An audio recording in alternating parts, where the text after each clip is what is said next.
नमो अरिहंताणं नमो सिद्धाणं नमो आयर्याणं नमो उवज्झायाणं नमो लोहे सव्वसाहुणम् एसो पंच नमुक्कारो सव्वपावपणासनो मंगलाणं च सव्येसिं परमं हवै मंगलम्। યુગ દ્રષ્ટિ સમુચ્ચયને આપણે સમજવાનો પ્રયત્ન કરીએ છીએ. એમાં 5 દ્રષ્ટિનું વર્ણન પૂરું કર્યું. ક્રમથી આત્મા અનેક દોષોનો ત્યાગ કરે છે, અનેક ગુણોને પ્રાપ્ત કરે છે. અને એક વસ્તુ તો નક્કી છે કે દરેક દ્રષ્ટિમાં જેમ જેમ આત્મા આગળ વધે તેમ તેમ એનામાંથી ભાવમલનો ક્ષય થાય, વધારે પેલા કરતા વધારે થાય. અને હવે જે છઠ્ઠી દ્રષ્ટિ છે એ પાંચમી દ્રષ્ટિ કરતા ચડિયાતી છે અમુક રીતે. અને એમાં મુખ્ય કારણ જે છે ને, આત્મામાં જે બોધ છે, એટલે મોહનીયના વિશિષ્ટ ક્ષયોક્ષમ સાથે જ્ઞાનાવરણીયનો પણ સારો એવો ક્ષયોક્ષમ છે. અને બંનેનું તાલમેલ એવું છે કે જેના કારણે પર્સનાલિટી અત્યંત નિખરે. અને આ જેમ આપણે કાલે વાત થઈ કે છઠ્ઠી દ્રષ્ટિમાં રહેલા આત્માઓ કેવા હોય છે કે સ્થિત પ્રજ્ઞ છે, જેની પ્રજ્ઞા, જેની બુદ્ધિ, જેનું મન અત્યંત સ્થિર છે, ચંચલતા નથી. જે કંઈ પણ કરશે શુભ આશયથી, શુભ ભાવપૂર્વક કરશે. અશુભ ભાવને જરાક પણ જગ્યા નહીં મળે. અને દુઃખમાં, ભૌતિક દુઃખોમાં એને જરાય પણ અકળામણ નથી, અરતિ નથી, દ્વેષ નથી. અને ભૌતિક સુખનો રાગ નથી, મેળવવાની, ભોગવવાની કોઈ ઈચ્છા નથી. મળી જાય તો પણ કોઈ રતિ નથી. અને માટે એમની બુદ્ધિ કોઈ તરફ, એટલે ખરાબ કોઈ પણ ભાવો તરફ, અશુભ કોઈ પણ ભાવો તરફ ખેંચાઈ શકે એવું નથી. આવું સ્થિર મન છે, બરાબર છે. એટલે એમનું મન કેવું છે તો કે સારું પણ છે, કેમ કે શુભ ભાવો વાળું છે. સ્થિર એટલે કે મજબૂત પણ છે, અને સ્થિરતાને ધારણ કરે છે એટલે કે મક્કમ પણ છે. અને પાછું કેવું તો કે છઠ્ઠી દ્રષ્ટિમાં હોવાના કારણે બોધ અત્યંત વિવેક વાળો છે, ગીતાર્થતા યુક્ત છે. કદાચ કોઈક જીવ એવા હોય કે ભણવાના કારણે નહીં, પરંતુ આંતરિક સૂઝના કારણે પણ એનામાં ગીતાર્થતા આવે. પણ એવા કેસીસ રહેવાના ઓછા, બરાબર છે. કારણ કે આમ તો કેવું છે કે જ્ઞાન અંદરથી જ પ્રગટે છે, પણ રેડીમેડ મળે તો એને પ્રગટાવવું સહેલું પડે. અને માટે અહીંયા પણ એ જ વાત છે કે આત્માને કહેવાય ને કે એવા પ્રકારનો વિશેષ ક્ષયોક્ષમ જ્ઞાનાવરણીયનો સાથે દર્શનાવરણીયનો તો હોય જ. અને ઘણા અંતરાયોનો પણ ક્ષયોક્ષમ એમના ભાવોના કારણે થાય છે. અને પાછી એમનું વીર્ય પણ જે છે ને સારી દિશામાં, શુભ દિશામાં જ, અને પાછી કેવું તો કે કંટ્રોલ્ડ મેનરમાં એ દોડે છે, બરાબર છે. છઠ્ઠી દ્રષ્ટિમાં પણ જેમ મેં કાલે વાત કરી એમ તરતમતાઓ હોઈ શકે, પણ એટલું છે કે જેટલો આત્માનો શુભ ઉપર વર્ચસ્વ વધારે, એટલી આત્મામાં સાત્વિકતા વધારે, એટલી આત્માની બાહ્ય દ્રષ્ટિએ પણ પર્સનાલિટી નિખરી ઉઠે, એટલી લોકમાં એની ગ્રાહ્યતા પણ વધી જાય, એટલો એ આત્મા બીજા માટે આદર્શ રૂપ બને, એટલો બીજા માટે હિતકારી, કલ્યાણકારી પણ બને. અને પાછે પુણ્ય પણ કંઈક ઘણું બાંધે, બરાબર છે. સામાન્ય સંયોગોમાં ન બંધાય એવું પુણ્ય આ બાંધતો હોય. અને પાછે શુભ પ્રકૃતિ હોવાના કારણે, શુભ ઉપરનો શું કહેવાય કે જબરદસ્ત હોલ્ડ હોવાના કારણે, અને અશુભ ને ટાળવા માટે અત્યંત સક્ષમ અને સમર્થ છે. ખાલી સમર્થતા શક્તિ રૂપે નથી, પરંતુ પ્રેક્ટિકલ છે. એટલે કે એનામાં અશુભ ભાવ આવે નહીં એવી એને પ્રકૃતિ બનાવી લીધી છે, અને પાછી સમજણ પૂર્વકની છે. એટલે અશુભ ભાવ શા માટે ન જોઈએ અને શુભ ભાવ શા માટે જોઈએ, અને શુભ ભાવ કઈ રીતે શુદ્ધ ભાવ માટે ટેકારૂપ બને અને આખા જગતનું કલ્યાણ કરે, એ બધું જ સમજણ પૂર્વક એ જાણે છે, સમજે છે.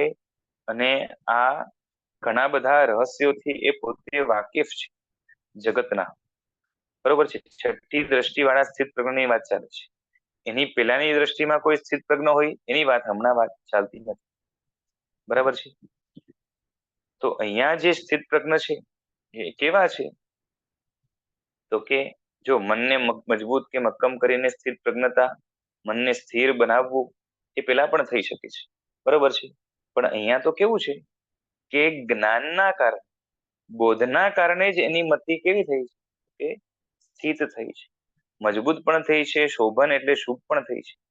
અને કેવું છે કે જેનો શુભ ભાવ ઉપર જેટલો વર્ચસ્વ વધારે એટલું એનું પૂતગલ સૃષ્ટિ ઉપર પણ વર્ચસ્વ વધારે. ખ્યાલ આવે છે?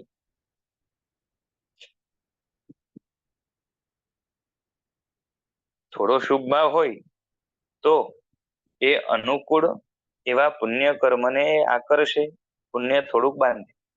હજી વધારે શુભ ભાવ હોય અધિક પુણ્ય બાંધે. બરાબર છે. અને જેમ જેમ શુભ ભાવ વધતો જાય એમ એમ પુણ્ય વિશેષ વિશેષ, એટલે કેવું છે, પૂતગલ સૃષ્ટિને કંટ્રોલ કરવા માટે, પૂતગલમાં અનુકૂળ પ્રાપ્ત કરવા કે પ્રતિકૂળથી દૂર રહેવા માટે પુણ્ય કે શુભતા એ મુખ્ય પરિબળ છે. બરાબર છે. શુદ્ધિ પણ ખરી, પણ શુભતા એ મુખ્ય પરિબળ છે. કારણ કે શુભ અને અશુભ નું કનેક્શન આમ જોવા જાવ તો કેના સાથે છે, તો કે આત્માના વિભાવ સાથે છે, પૂતગલ સાથે છે. અને શુદ્ધનો જે છે કનેક્શન કેના સાથે છે, તો કે એકલા આત્મા સાથે. બરાબર છે. એટલે શુભતા જેમ જેમ વધતી જાય એમ એમ પૂતગલ ઉપરનો કંટ્રોલ, હોલ્ડ વગેરે વધતું છે. કેટલા બધા ગુણો, કેટલી બધી શક્તિઓ, લબ્ધિઓ જે પૂતગલમાં ફેરફાર કરી શકે એવી શુભ ભાવ વાળાને જેટલો શુભ ભાવ અધિક, જેટલો શુભ ભાવ ઉપરનું વર્ચસ્વ અધિક, એટલો કંટ્રોલ એનો પૂતગલ સૃષ્ટિ ઉપર વધારે આવે. ખ્યાલ આવે છે? હવે આમ તો જે છે ને ઘણું બધું આવવાનું છે. કાંતા દ્રષ્ટિ છે ને આ બહુ કેવું કે આનું વર્ણન પણ કોઈએ સાંભળ્યું હોય તો ઠીક, પણ ન સાંભળ્યું હોય અને પહેલી વાર સાંભળો તો ચકિત કરી દે. જો વ્યક્તિ શુભતાનો અને શુદ્ધિનો ખપી હોય, બરોબર છે, જેને ધર્મનો રાગ હોય, એ જેને શું કહેવાય કે સારા ભાવોનો રાગ હોય, તો એને આ દ્રષ્ટિ અત્યંત ગમશે. અને માટે એક કઈ કહું ને કે ભારપૂર્વક કહું છું કે બહુ શાંતિથી ધ્યાન દઈને આ દ્રષ્ટિને સાંભળવા જેવી છે. અને આ દ્રષ્ટિમાંથી જેટલું પ્રાપ્ત થઈ શકે એવું હોય એને પ્રાપ્ત કરવા માટે મહેનત કરવા જેવી પણ કરી. બરોબર છે. હવે ગઈકાલે જે વાત થઈ કે ઘણી વાર એવું હોય કે ગુણસ્થાનક ઊંચું હોય, દ્રષ્ટિ નીચી હોય, અને ઘણી વાર એવું હોય કે ગુણસ્થાનક નીચું હોય ને દ્રષ્ટિ ઊંચી. બરાબર છે. તો એવી રીતના સમજો કે એ ગૃહસ્થ અવસ્થામાં રહેલા તીર્થંકરો ચોથા ગુણસ્થાનકે છે, છઠ્ઠી દ્રષ્ટિમાં છે. બરાબર છે. અને એની બદલે કેવા, તો કે છઠ્ઠા ગુણસ્થાનક વાળા જે સાધુ ભગવંતો છે એની દ્રષ્ટિ કઈ છે, તો કે પાંચમી છે. બરોબર છે. પાંચમી દ્રષ્ટિ અને ગુણસ્થાનક છઠ્ઠું. એમાં છઠ્ઠામાં આપણે હમણાં તો નીચેના કંડકો વાળા લેવાના છે, જેનું ચારિત્ર કેવું છે, તો કે બકુશ અને કુશીલ છે. બરાબર છે. બકુશ અને કુશીલ ચારિત્ર વાળા. કુશીલમાં પણ ઘણા વિભાગો પડે, પણ હમણાં કયા લેવાના છે, તો કે જેનામાં કશાયો અપ્રશસ્ત છે એવા કુશીલ ચારિત્ર વાળા લેવા. બરાબર છે. તો એવા સાધુઓનું ગુણસ્થાનક કયું છે? તો કે છઠ્ઠું છે અને દ્રષ્ટિ છે પાંચમી. છઠ્ઠામાં પણ એકદમ ઉપર ના હોઈ શકે એટલે નીચે છે, અને દ્રષ્ટિ કઈ છે? તો કે પાંચમી છે. બરાબર છે. હવે આ બકુશ અને કુશીલ ચારિત્ર વાળા શું છે? જો આપણે વાત થઈ હમણાં પાંચમી દ્રષ્ટિ જે હતી એની વાતો આપણે જોઈ. પાંચમી દ્રષ્ટિની અંદર પણ 3 કેટેગરી તો ગુણસ્થાનકના કારણે પડી જાય. કેમ કે પાંચમી દ્રષ્ટિમાં એક કોમન ફેક્ટર એ છે કે એનામાં સમજણ સાચી જોઈએ. બરોબર છે. સાચી સમજણ એટલે શું? સમ્યક દર્શન આપણી ભાષામાં. બરોબર છે. સમ્યક દર્શન આમ તો સાચી શ્રદ્ધા કે સાચી રુચિ રૂપ છે, પણ કે સાચી દ્રષ્ટિ રૂપ છે, પણ એમાં કારણ શું છે? તો કે બોધ. બરોબર છે. તો સૂક્ષ્મ બોધના કારણે એનામાં સાચી સમજણ કે સાચી દ્રષ્ટિ આવે એટલે એ સમ્યક દ્રષ્ટિ થઈ. હવે સમ્યક દ્રષ્ટિ અવિરત પણ હોઈ શકે, એટલે વિરતિ વગરનો પણ હોઈ શકે, વિરતિ વાળો પણ હોઈ શકે, એમાં પણ દેશ વિરત હોઈ શકે, સર્વ વિરત. અને દેશ વિરતિમાં પણ ઘણી બધી તરતમતા પડે. કારણ કે 12 વ્રતમાંથી કોઈ એક વ્રત લીધું હોય, કોઈએ 2 લીધા હોય, કોઈ 3 લીધા હોય, કોઈ 4 લીધા હોય, એમ કરીને 12 વ્રત. અને એક એક વ્રતની અંદર પણ ઘણા બધા ભાંગાઓ આવશે. પેલા વ્રતની અંદર કેટલી છૂટછાટ રાખી છે વગેરે બધું જ આવશે. બરાબર છે. અને એ જ રીતે સર્વવિરતિની અંદર પણ જે સાધુ ભગવંતો છે તો એના પણ પ્રકાર જે છે જાણવા યોગ્ય છે. બરાબર છે. એટલે અવિરત સંકેતીને વિરતિ દ્રવ્યથી હોઈ શકે. શું કહું છું? અવિરત સંકેતીને વિરતિ દ્રવ્યથી હોઈ શકે, પણ ભાવથી નહીં. બરોબર છે. અને દ્રવ્યથી વિરતિ પણ કઈ લેવાની? હમણાં સાચી વિરતિની વાત ચાલે છે. સાચી વિરતિ એટલે શું? કે જેમાં સમજો કે એને વિરતિ લીધી, એને પચકાણ લીધા, સમજો કે 12 માંથી 11 વ્રત પાળે છે, કે 10 પાડે છે, કે 12 વ્રત પાડે છે, પણ એ 12 વ્રત પાડતો હોવા છતાં પણ એ વ્રતના પાલનમાં જે રાગ દ્વેષ તોડવા જોઈએ એ એને તોડ્યા નથી. સમજાય છે? એટલે કષાયોને જીતીને એ વ્રત પાડતો નથી, પરંતુ કષાયોને સ્થગિત કરીને દબાવીને પાડે છે. ખ્યાલ આવે છે?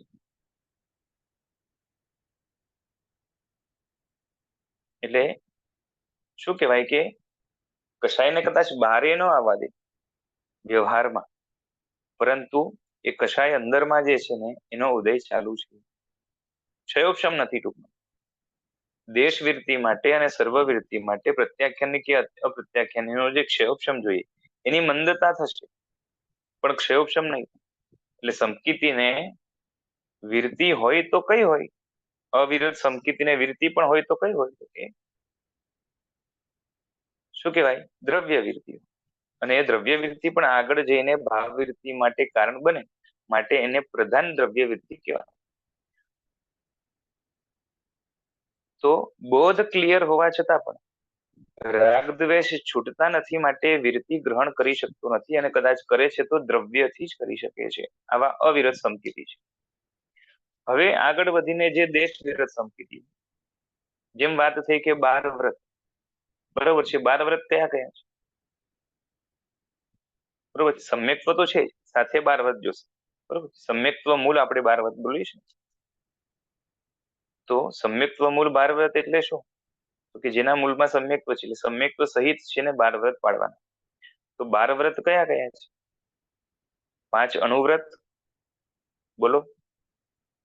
5 અનુવ્રત, 3 પછી ગુણ વ્રત ને 4 શિક્ષા વ્રત. 3 ગુણ વ્રત અને 4 શિક્ષા વ્રત.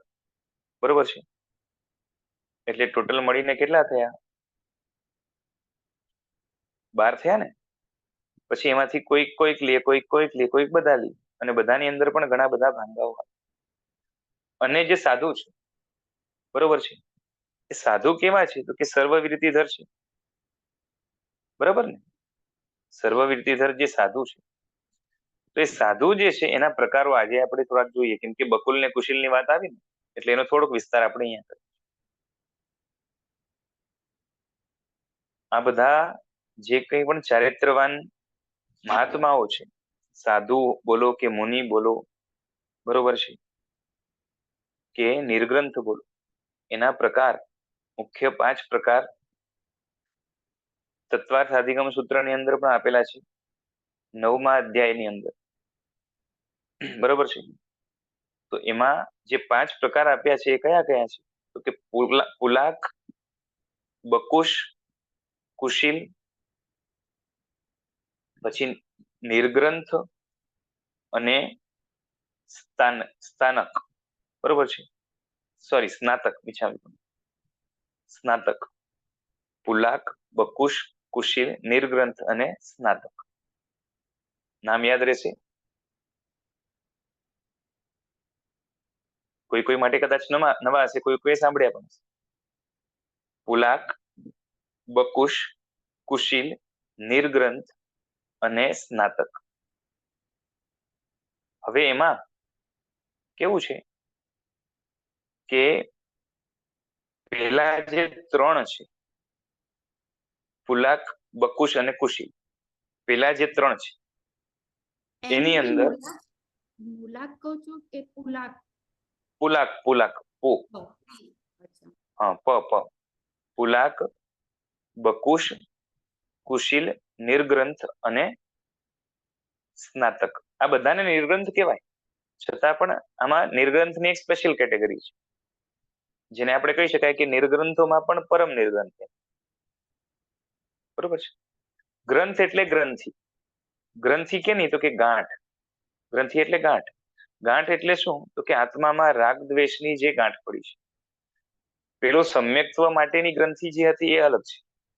અહીંયા આત્મામાં જે રાગ દ્વેષ રૂપ ગ્રંથિ છે, ગ્રંથ નો અર્થ કર્મ પણ થાય, 8 કર્મ, કાં તો આત્મામાં રહેલા જે દોષો છે એ બધા પણ ગ્રંથ કહેવાય. એટલે અંદરની ગાંઠો, અંદરનો જે બગાડ કે સડો છે, આપણી ભાષામાં એકદમ શોર્ટમાં કહીએ તો મોહ.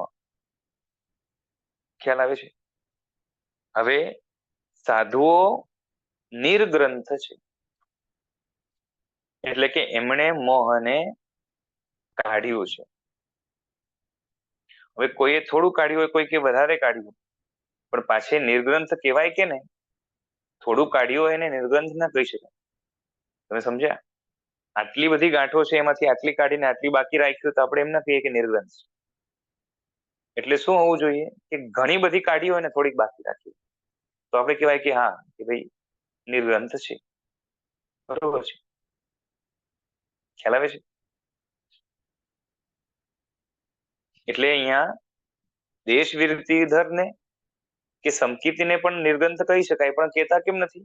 કારણ કે એમનો ત્યાગ, એમના રાગદ્વેષની ઓછાશ બહુ વધારે છે જ ને.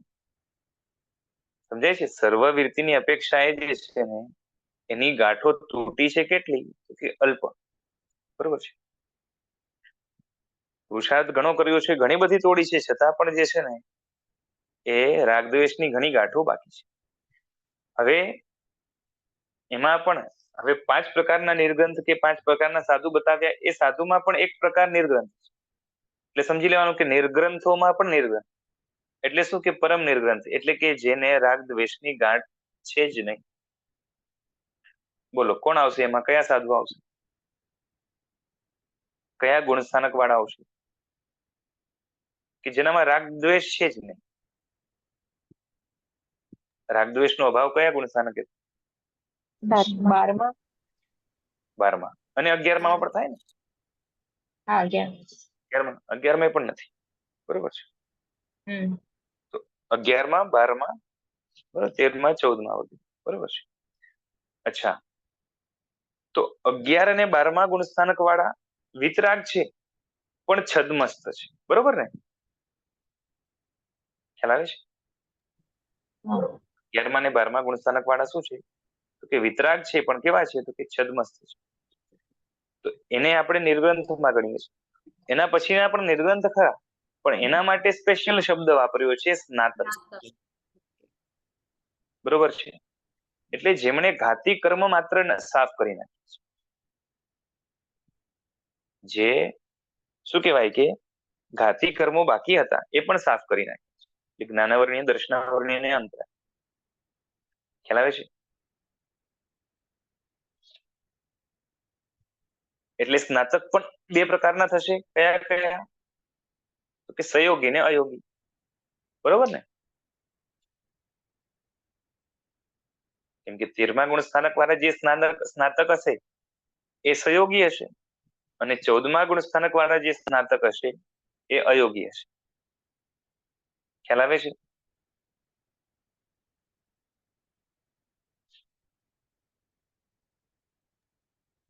હા.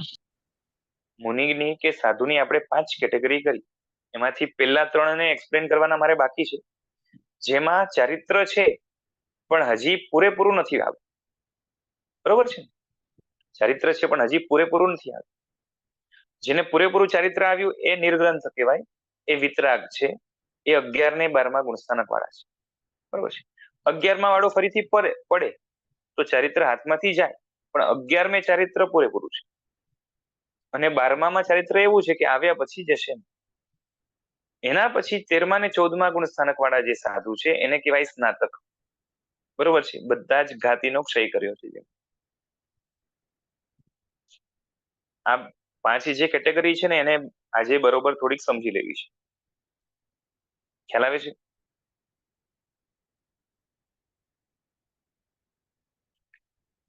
હવે જે પેલા 3 છે, પુલાક, બકુશ અને કુશીલ, એને જરાક આપણે સમજવાનો પ્રયત્ન કરીએ. પુલાક એટલે શું? તો કે એવા સાધુ જેણે દીક્ષા લીધી, દીક્ષા લીધા પછી દીક્ષાનું પાલન પણ કરે છે, એની પાસે ક્રિયાઓ છે, સમુદાય છે, ગુરુ છે, ઉપકરણ છે, ટૂંકમાં સામગ્રી ચારિત્ર પાડવા માટે બધી છે. ભગવાનના શાસનની અંદર જ આવા સાધુઓ હોય છે. અતીર્થ સિદ્ધ જે થાય છે એ પુલાક વગેરે કેટેગરીમાં નથી આવતું. બરોબર છે? પેલી જે 3 કેટેગરી છે ને એમાં નથી આવતા. એટલે ત્રીજી જે કેટેગરી છે એમાં પણ બીજા સબ કેટેગરી છે. તો આ પુલાક છે એ તો હોય કોઈને કોઈ તીર્થંકરના તીર્થમાં છે, એટલે કે શાસનમાં છે. એટલે ભગવાનના શાસનમાં જેમણે દીક્ષા લીધી છે અને ચારિત્રનું પાલન કરે છે, પણ એ પાલન કેવું છે? તો કે ખામી વાળું છે. હવે તમને ખબર હશે કે કેવું છે કે ચારિત્રની અંદર 2 પ્રકારના ગુણોનું પાલન કરવાનું, મૂળ ગુણો અને ઉત્તર ગુણો. આની પહેલા પણ વાત થઈ છે. બરોબર છે? જ્યારે આપણે દ્રષ્ટિઓની શરૂઆત કરી તો પહેલી દ્રષ્ટિની અંદર આત્મામાં જે યમની રુચિ જાગી, તો યમ શું છે? 5 મહાવ્રત, એ મૂળ ગુણ છે. ખ્યાલ આવે છે? અને બીજી દ્રષ્ટિની અંદર એને ઉત્તર ગુણોની રુચિ જાગી, ચરણ સિત્તરી, કર્ણ સિત્તરી જેની અંદર આવે, અને બીજા દર્શનોની સાથે સરખાવીને નિયમ પણ જે છે ને ઈશ્વર પ્રણિધાન વગેરે બધું જ કહેવાય ને કે 5 પ્રકારના જે નિયમો હતા, મને યાદ નથી પાછું હવે. શોચ, સંતોષ, ઈશ્વર પરિધાન. હા, શૌચ છે, પછી સંતોષ છે, પછી ઈશ્વર પ્રણિધાન છે, સ્વાધ્યાય છે. સ્વાધ્યાય છે ને? હા, અને હજી એક 5 હતા. સત્ય મને યાદ નથી. અચ્છા, જે પણ હોય, હવે હમણાં હું જોવા પણ નથી બેસતો, પણ આટલું છે કે કેવું છે કે એવા આચારો જે તમારા મહાવ્રતોને મજબૂત કરે, જેથી કરીને મહાવ્રતોમાં જે છે ને કલંક ન લાગે. મહાવ્રતો એકદમ અકબંધ સારી રીતે સૂક્ષ્મતાથી પડાય છે. બરોબર છે? એવા જે નાના નાના આચારો છે, એટલે મૂળ ગુણો જો તૂટે. હા, 5મું તપ. તપ. હા, તો આ બધું છે, એટલે તપસ્યાદી છે, સ્વાધ્યાય છે, આ બધું શું કરે છે કે મહાવ્રતોને પોષણ આપે છે. એમાં ખામી આવે ને તો મહાવ્રતોમાં પણ ખામી આવશે. બરોબર છે, ઝીણી ઝીણી, આખી નહીં. મૂળ ગુણ તૂટશે નહીં, પણ મૂળ ગુણમાં શું આવશે? ખામી આવશે. બરોબર છે. એટલે ઉત્તર ગુણો મૂળ ગુણને જે છે ને એ સપોર્ટ કરનારા છે. બરોબર છે. અને ઉત્તર ગુણોનો જે છે ને આખો વિસ્તાર આપણે ત્યાં ચરણ સિત્તરી ને કરણ સિત્તરીમાં છે. તો અહીંયા જેને આપણે જે છે ને જેનું વર્ણન ચરણ કરના યોગની અંદર આવે, એટલે ટૂંકમાં જે સાધુપણાના જે કંઈ પણ આચારો બતાવ્યા છે એ બધા જ એની અંદર આવી જશે. શું નિષેધ કરવાનું છે, શું કરવાનું છે, બરોબર છે, તો એ બધું જ એમાં આવી જશે. હવે અહીંયા વાત એ છે કે જે પેલા પ્રકારના સાધુ છે, કયા? તો કે પુલાક. એ શું કરે છે? તો કે કોઈને કોઈ કારણથી ઉત્તર ગુણની અંદર તો ખામી લાવવા માટે તૈયાર થશે, મૂળ ગુણોમાં પણ ખામી લાવવા માટે તૈયાર થશે.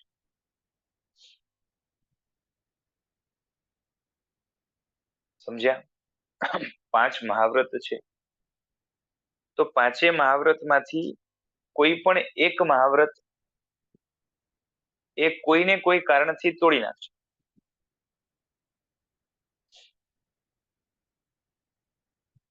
બરોબર છે.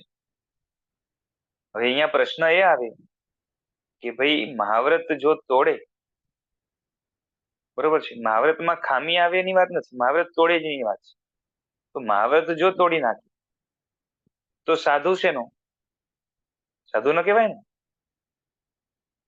ખાલી વેશધારી જ કેવો પડે, કાં તો દ્રવ્ય પણ શું કહીએ, કેમ કે જે છે ને આચાર જ તોડી નાખે. સમજ્યા હું શું કહું છું?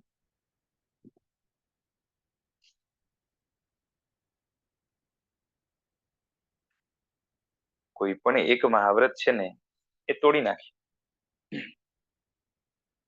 સાધુને જેમ કે સંપૂર્ણ હિંસાનો ત્યાગ છે, સંપૂર્ણ ચોરીનો ત્યાગ છે, આ રીતે બધા જે 5 મહાવ્રતો છે, બરોબર છે, સંપૂર્ણ મૈથુનનો ત્યાગ છે, પછી સંપૂર્ણ પરિગ્રહનો ત્યાગ છે, તો બધા સંપૂર્ણ છે, પૂરેપૂરા છે.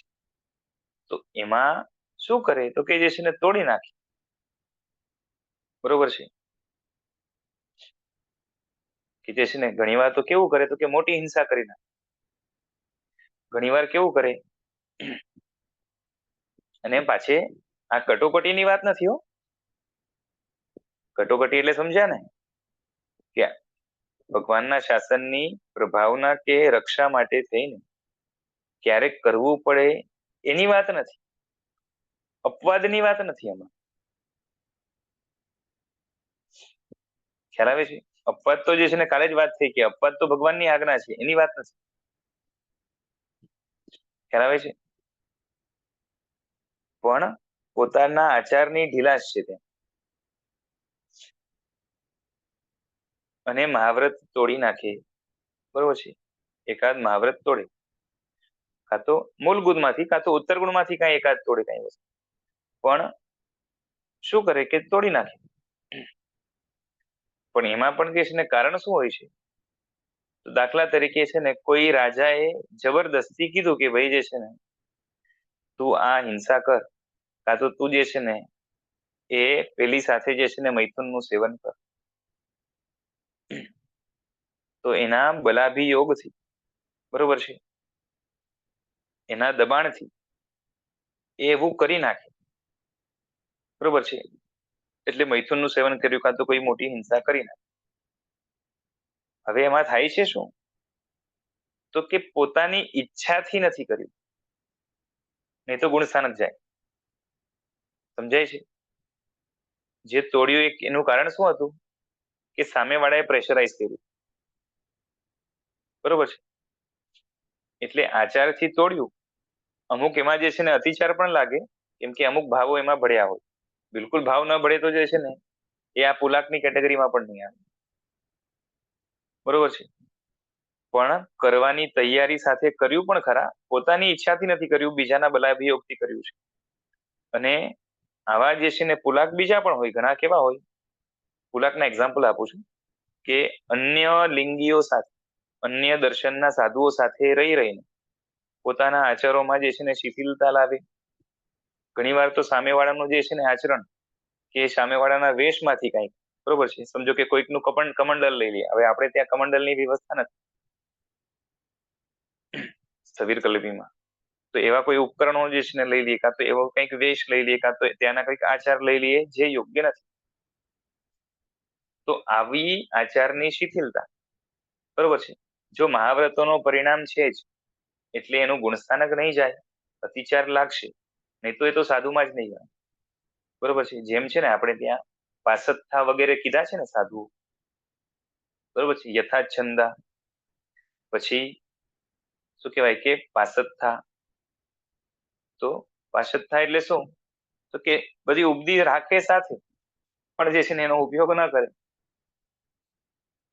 પછી યથાછંદા એટલે શું? કે મન ફાવે તેમ જે છે ને એ ચારિત્ર પાડે, એ શાસ્ત્રને પણ ન જોઈને ગુરુને પણ ન જોઈ. તો આવા સાધુની વાત નથી જે છે ને ગુણસ્થાનકથી જ ભ્રષ્ટ છે, માત્ર વેશધારી છે, બરોબર છે, કહેવાય જૈન સાધુ માત્ર, પણ એમાં કઈ જે છે ને ચારિત્રવાન જેવું નથી. અહીંયા તો સાચા સાધુની વાત ચાલે છે, એની જ કેટેગરી આપણે જોઈ રહ્યા છીએ, બરોબર છે, પણ એમાં અમુક જાતની ખામીઓ છે. તો આવા જે છે પુલાક પાસે જે છે ને, તમે વિચાર કરો કે મહાવ્રત તોડવાની પ્રવૃત્તિ કરવા છતાં એ પણ કટોકટી વાળી, એટલે એવી અવસ્થા નથી કે જે છે ને શું કહેવાય કે આરાધના આપણે રક્ષા કે પ્રભાવના માટે કર્યું, બરોબર છે, શાસનના મોટા હિત માટે કર્યું, એની વાત નથી. એવામાં કરે તો આખી સિચ્યુએશન અલગ થઈ જાય. પણ અહીંયા એ જે છે ને ડરીને કે શરમ માટે કે દબાણથી કે જે કારણ હોય એના કારણે કરે, અને પાછી ગુણસ્થાનક ન જાય એટલે એનામાં શું કહેવાય કે અંદરની ચારિત્રના પરિણામ એના કેવા હશે? તો કે છે મજબૂત. સાવ જે છે ને કહેવાય કે પ્રવૃત્તિ ખરાબ કરવા છતાં, હિંસાદીની પ્રવૃત્તિ કરવા છતાં પણ જે છે ને હિંસાનો ભાવ એવો નથી આવ્યો કે જેથી કરીને ગુણસ્થાનક જાય, બરોબર છે. એટલે એમની લેશિયાઓ બહુ સારી છે. એટલે આ પુલાક લબ્ધિ નહીં, મિશામ પુલાક જે સાધુઓ છે એમની પોતાની જે છે ને શું કહેવાય લેશિયાઓ કઈ હોય છે? તો કે તેજો પદ્મ અને શુક્લ, બરોબર છે. સાત્વિકતા પણ સારા લેવલની હોય છે. તો એનામાં 6 લેશિયા નથી હોતી, છેલ્લી 3 લેશિયા છે સારી લેશિયાઓ છે, એટલે એના કારણે એ ટકી જાય છે, છતાં પણ જે છે ને સંયમના સ્થાનમાં થોડાક નીચે હોય છે. ખ્યાલ આવે છે હું શું કહું? કમંડલ એટલે શું? એ કમંડલ તો બીજા સાધુઓ જે રાખે ને પાણી લેવા માટે, લિક્વિડ વગેરે લેવા. તો અહીંયા શું કહેવાય કે ઘણા તો કેવું હોય કે રુદ્રાક્ષની માળા રાખીને એવું બધું કરતા હોય. તો આવા જે છે આ બધા કેવા છે? તો કે ક્યારેક જે છે ને મૂળ ગુણ તોડી નાખી, ક્યારેક ઉત્તર ગુણ તોડી નાખી, ક્યારેક 2 માંથી 1 તોડી નાખી, પણ પાછું એકદમ પોતાની ઈચ્છાથી નથી તોડ્યું, બરોબર છે. સાવ ઈચ્છા પડી ગઈ એટલે ગુણસ્થાનક એનું મેન્ટેન છે. અને એટલે આવા સાધુઓ જે છે એ પુલાક કહેવાય છે. હા બોલો. દબાણથી જો કરે છે તો પછી એનો ખામી કેવી રીતે આવી અને વ્રત તૂટ્યું કેવી રીતે? વ્રત એટલે જે આચારથી ભાવથી તૂટ્યો છે, આચારથી વ્રત તૂટ્યો છે. અને શું થાય છે તો કે ભાવ એમાં થોડા સ્પર્શી જાય છે, સાવ નથી સ્પર્શતા, એટલે અતિચાર જ લાગી શકે. હા, અતિચાર જ લાગી ને, હા, એટલે ખામી જે અનાચાર નહીં. આવી અતિચાર ની આવી. હા, અને અતિચાર ની જાય. હા, અનાચાર ની નહીં. અનાચાર આવે ને તો સાધુ પણ છે, ઓકે, બરોબર છે. હા,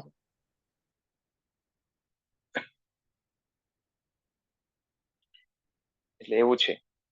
હવે પાછું અચ્છા, આ લોકોને જે ચારિત્ર છે સંયમ, એ કયા પ્રકારનું હોય? તો સંયમના પણ તમે કદાચ સાંભળ્યા હશે 5 પ્રકાર હોય છે: સામાયિક, છેદોપસ્થાપનીય, પરિહાર વિશુદ્ધિ, સૂક્ષ્મ સંપરાય અને યથાખ્યાત. નામ સાંભળ્યા છે? સામાયિક ચારિત્ર, છેદોપસ્થાપનીય ચારિત્ર, પરિહાર વિશુદ્ધિ ચારિત્ર, સૂક્ષ્મ સંપ્રાય ચારિત્ર અને યથાખ્યાત ચારિત્ર. સામાયિક ચારિત્ર એટલે શું?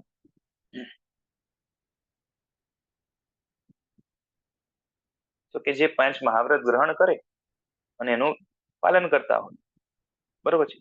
સામાન્યથી જે મુનિ ભગવંતો કરતા હોય એ સામાયિક ચારિત્ર.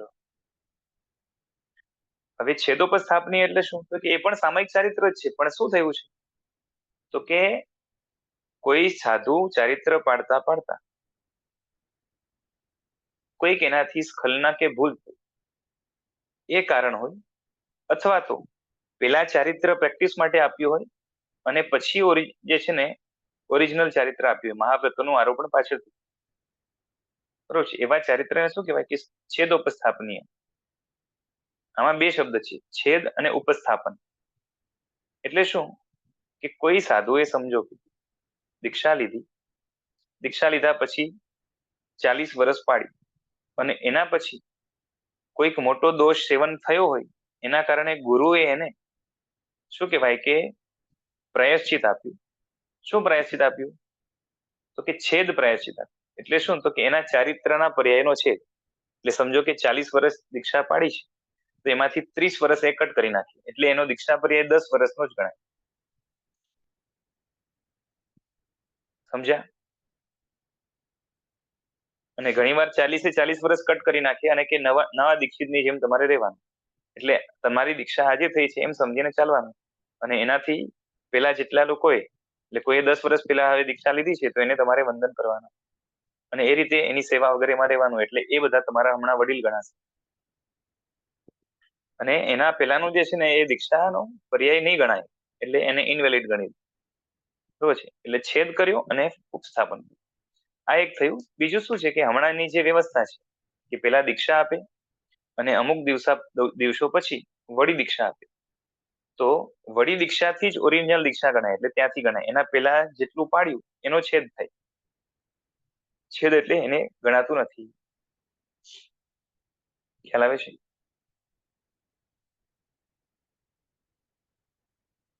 કેમ કે ત્યાં પ્રેક્ટિસ માટે સ્ટાર્ટિંગનું શું હતું? ટ્રેનિંગ પીરિયડ કે પ્રેક્ટિસ પીરિયડ હતું.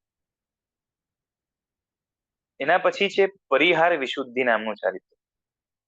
પરિહાર વિશુદ્ધિ નામનું ચારિત્ર એટલે શું?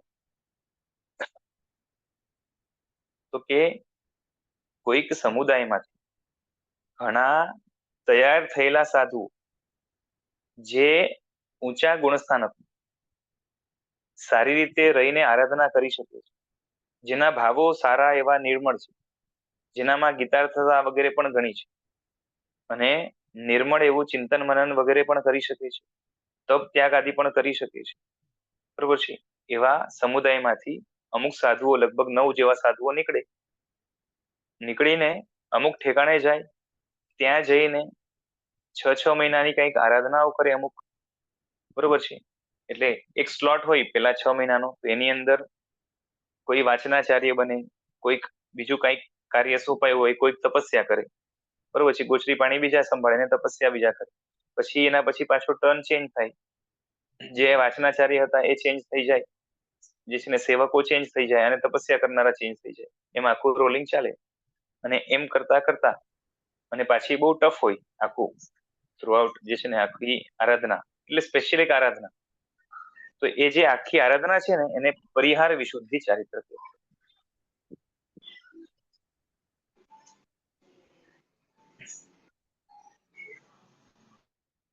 બરોબર છે. શું કહેવાય? પરિહાર વિશુદ્ધિ ચારિત્ર. હવે એમાંથી કોઈને લાગે કે ભાઈ જીન કલ્પી પણ સ્વીકારવા જેવું છે, તો ગુરુને પૂછીને જીન કલ્પી થાય. અને કોઈ જે છે ફરીથી, એટલે મોટે ભાગે આમ તો એ ગચ્છમાં પાછા આવી જાય અને પાછી ગચ્છની આરાધના કરે. પણ એ શું કહેવાય કે નોર્મલ ચારિત્રની ક્રિયા કરતા વિશેષ નિર્જરા વાળી ચારિત્રની ક્રિયા જેની અંદર હોય, જેમાં આચારોની પણ શુદ્ધિ હોય, વિચારોની શુદ્ધિ હોય, કષાયો જે છે ને એ અપ્રશસ્ત જરાય પણ આવવા ન દે, પ્રશસ્ત કષાય પણ અત્યંત મંદ હોય, અને સારા એવા જે છે ને શું કહેવાય કે 6થા ગુણસ્થાનકના ઉપર અને 7મામાં રહેવાનું થાય. તો આ છે. અને એના પછી સપક્ષણી માંડીને જે સંપ્રાયોને એટલે કે કષાયોને સૂક્ષ્મ કરી નાખે છે. એટલે હવે મંદ જ ગુણસ્થાનક જ છે સૂક્ષ્મ સંપ્રાય, એટલે 10મા ગુણસ્થાનક વાળા.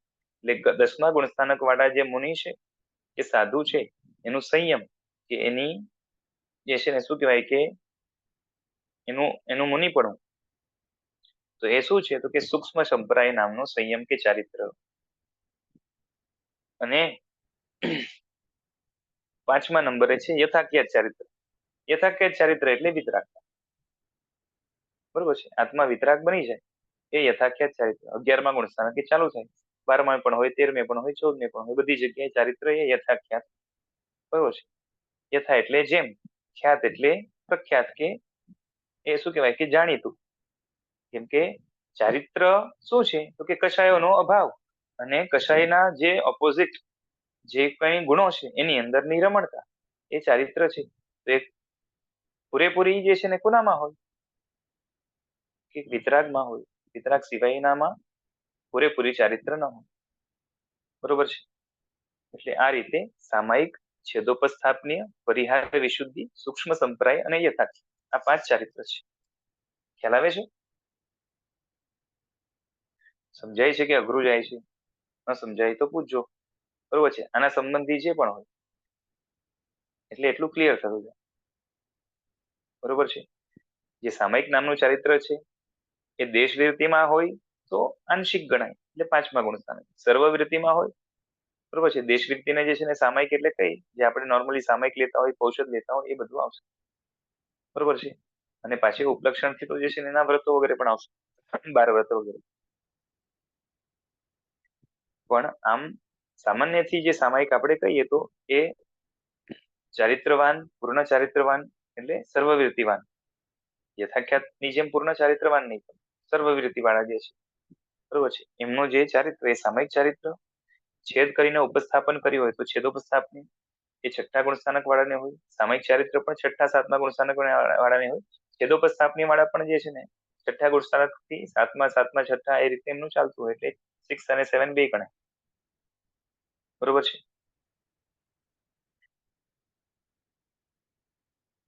અને જે છે પરિહાર વિશુદ્ધિ જે ચારિત્ર છે, બરોબર છે, તો એ પણ 6ઠ્ઠા અને 7મા વાળાને રહેશે. પછી સૂક્ષ્મ સંપ્રાય છે એ 10મા વાળાને રહેશે.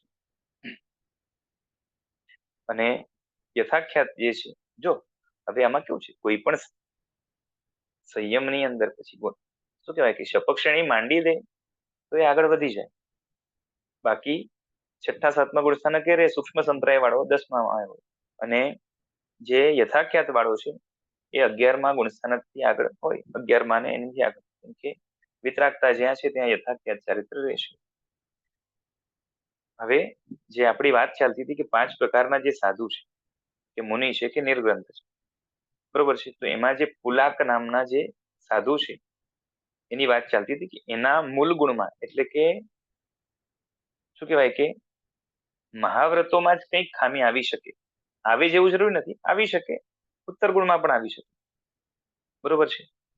અને એની લેશિયા છેલ્લી 3 હોય, સારી એવી સાત્વિકતા હોય, ગુણસ્થાનક એનું 6ઠ્ઠું છે, અને સામાન્યથી 7મામાં જવાના એના ચાન્સીસ હોય નહીં, છતાં પણ જે છે ને કર્મગ્રંથના અમુક મતે એવું છે કે જે છે ને 6ઠ્ઠામાં જે રહે એ ક્યારેક વચ્ચે વચ્ચે 7મામાં જઈ આવે છે ને એવું.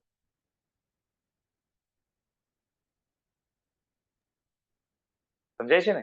મત એવો પણ છે કે જે છે ને કન્ટિન્યુ કોઈ 6ઠ્ઠામાં ના રહી શકે, 7મામાં જઈને આવે. બરોબર છે. અને એમાં મતાંતર પણ છે કે ભાઈ કન્ટિન્યુ 6ઠ્ઠે પણ રહી શકે અને કન્ટિન્યુ 7મે પણ રહી શકે, એવો પણ મત છે.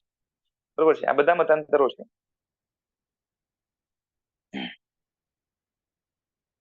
તો અને શાસ્ત્રીય મતાંતરો જ છે આ બધા. એટલે આ પુલાક વાળા માટે જે છે ને થોડુંક બેસે એ કે 6ઠ્ઠામાં કદાચ 7મામાં પણ જાય તો બહુ અલ્પ સમય માટે જતા હોય અને 6ઠ્ઠે વધારે રહે. બીજા નંબરે કે જે બીજા મત પ્રમાણે કે 6ઠ્ઠામાં લાંબો રહી શકે, 7મામાં ન જાય, તો કે આ પુલાક વાળા જે છે ને 6ઠ્ઠા માટે બન્યા છે. બરોબર છે. એટલે એમનું જે આચરણ છે એ છઠ્ઠાના લાયક છે, એમાં પણ જે છે ને અતિચાર લાગે છે. તો આ પુલાક વાળા જે છે એમનું ચારિત્ર કયું હોય તો કે સામાયિક અને છેદોપસ્થાપની, પરિહાર વિશુદ્ધિ ન હોય, કેમ કે એ લેવલનું એનું ચારિત્ર છે. બરોબર છે. સ્પેશિયલી જે સાધુઓ, સાધુઓ નીકળીને આરાધના કરવા માટે જાય છે એના જેવું ત્યાં છે ને સૂક્ષ્મ સંપ્રાય કે યથાખ્યાત તો એમને છે ને. એટલે પેલા બે છે સામાયિક અને છેદોપસ્થાપની. બરોબર છે. હવે બીજા નંબરના જે સાધુઓ છે એ છે બકુશ. હવે બકુશ જે છે ને એનામાં શું છે તો કે એનામાં અમુક પ્રકારનો મમત્વ રહેલો છે, જેના કારણે એના આચારમાં થોડીક ઢીલાશ આવે છે. એટલે શું કરશે તો કે મૂળ ગુણોને નહીં તોડે પણ ઉત્તર ગુણમાં ખામી આવશે. એટલે પેલા વાળા કરતા આ થોડાક વધારે ચારિત્રવાન કે સારા ગણાય. સમજ્યા?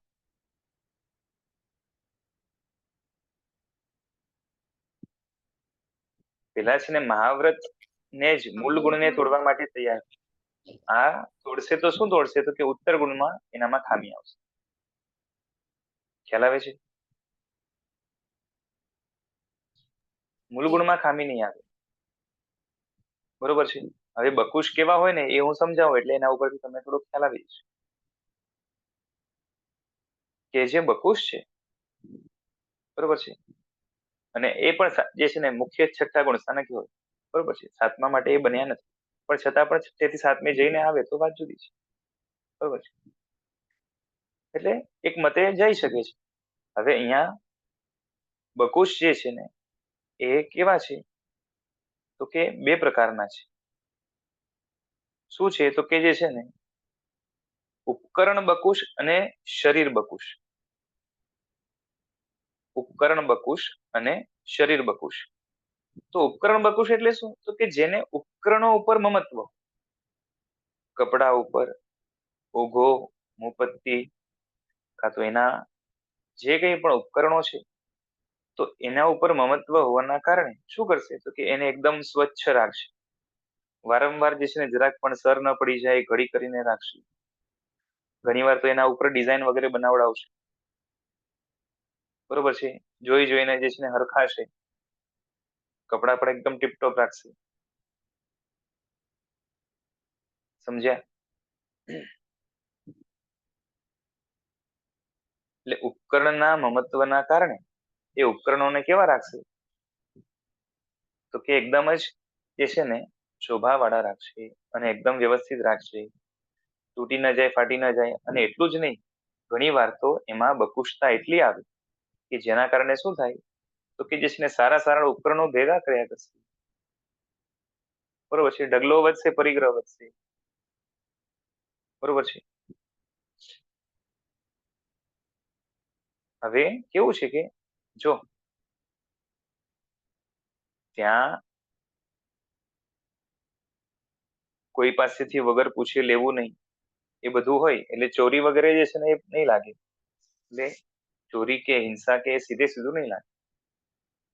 પણ હવે જો કેવું છે કે સીધે સીધો પૈસાનો વગેરે સ્ત્રીનો કોઈ પરિગ્રહ એ કરતા નથી. બરોબર છે. પણ છતાં પણ જે છે ને અમુક જાતનો પરિગ્રહ આવી ગયો. ખ્યાલ આવે છે? અમુક જાતનો પરિગ્રહ આવી ગયો એટલે શું થશે કે ઉત્તર ગુણની જે આ ખામી છે ને એના કારણે મૂળ ગુણને ઠેસ લાગે ને. સમજી ગયા?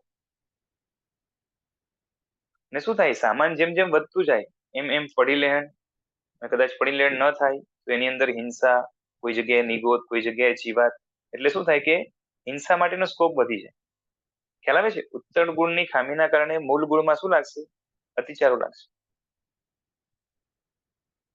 બરોબર છે. અહીંયા મૂળ ગુણમાં અતિચાર લાગે છે ઉત્તર ગુણની ખામીના કારણે. જ્યારે પુલાકમાં શું હતું કે મૂળ ગુણમાં જ છે ને એ ખામી લાવવાનો સીધો પ્રયત્ન હતો. બરોબર છે. તૈયારી તો હતી જ. અને આ બકુશ છે એને શું છે કે જે છે ને ઉપકરણો જે છે ને ભેગા કરશે, સારા સારા જે છે ને લાવશે, બરોબર રાખશે. એના ઉપર મમત્વ ધારણ કરશે. અને ઘણા કેવા હોય કે શરીર બકુશ, એટલે શું કે શરીરને બરાબર રાખશે, જે છે નખ બરાબર કાપી રાખશે, પછી બધું દેખાવ સારો રાખશે, વારંવાર જે છે ને ચીકણું ચીકણું લાગશે તો હાથ ધોશે જરા, અચિત પાણીથી ધોશે, એટલે પેલી હિંસા નહીં કરે શ્રાવકની છે, પણ શું રાખશે તો કે બધું એકદમ છે ને ચકાચક રાખે, શરીરને શરીરના મહત્વના કારણે સંભાળીને રાખે. બરોબર છે કે સામાન્ય રોગ પણ હોય ને તો એ જે છે ને એમાં ચિકિત્સાની પાછળ જે છે ને એનું એટલે મમત્વના કારણે એ ઘણું બધું કર્યા કરશે. શરીરને સાચવવા માટે શરીર બકુશ અને ઉપકરણોને સાચવવા માટે ઉપકરણ બકુશ, અને કોઈ બે પણ હોય, એક સાથે બે પણ હોય, પરિણામ ઉપકરણ પણ બરોબર રાખે, શરીર પણ બરોબર રાખે. બરોબર છે, એ પણ હોય. તો એવા સાધુ છે એને કહેવાય બકુશ. ખ્યાલ આવે?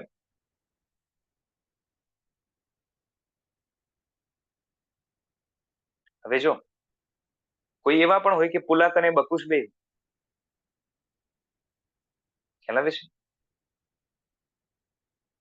મહાવ્રત પણ તોડવાની તૈયારી વાળા હોય અને બધું બરોબર રાખે એવા પણ. તો એમાં બે વસ્તુ આવી ગઈ.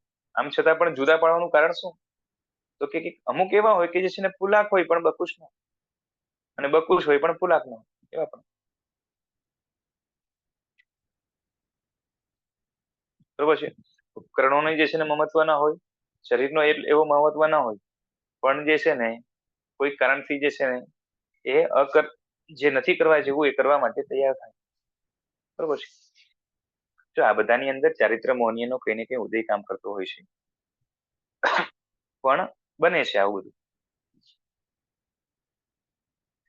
અને પાછી પુલાક જો હવે પાછું એવું છે, બકુશ છે ને એને 6 એ 6 લેશિયાનો સંભવ છે. અત્યંત ગુસ્સો કરી નાખે કે એટલે અધર્મી વાળામાં 6 લેશિયા હોય એવી બધા કદાચ ના હોય. સમજો કૃષ્ણ લેશિયા છે તો એની શું કહેવાય કે જેની મનોવૃત્તિ તામસી છે એને જેવી ડાર્ક લેશિયા હોય એવી આને ના હોય, પણ છતાં પણ 6 એ 6 લેશિયા એને સંભવે છે. બરોબર છે. પણ હવે આપણે લાગે કે પેલાને 3 લેશિયા અને આને 6 લેશિયા, છતાં પણ જે છે ને પેલાનું ચારિત્ર જે છે ને એના કરતા આનું ચારિત્ર સારું છે, કેમ કે મૂળ ગુણ તોડવા માટેની તૈયારી નથી. બરોબર છે.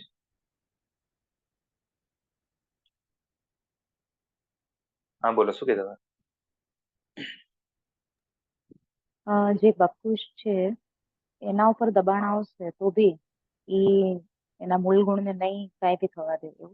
હા, નહીં તોડે. જે ખાલી બકુશ હશે, પુલાક નહીં હોય.